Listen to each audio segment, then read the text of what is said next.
La questione delle probabili mancate vaccinazioni nei distretti sanitari di Codroipo e San Daniele arriva in Consiglio regionale. L'iniziativa è del consigliere del PD Vittorino Boem, già sindaco di Codroipo, che questa mattina ha presentato un'interrogazione a risposta immediata all'assessore regionale alla salute Maria Sandra Telesca.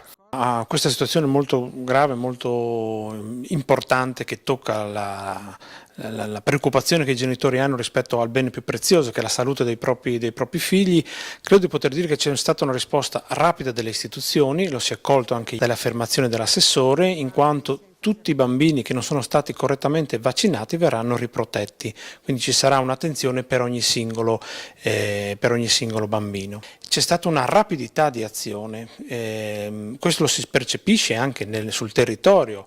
Le mamme e i papà sono stati contattati a pochissime ore dalla conoscenza di questo accadimento, e credo che questo aiuti in qualche maniera anche a ricostruire fiducia rispetto alle istituzioni, no? Il danno principale, accanto a quella della mancata vaccinazione, l'altro danno è che questo accadimento può indebolire ulteriormente la fiducia verso le istituzioni. L'azione rapida della sanità, della regione, aiuta a recuperare questo possibile gap.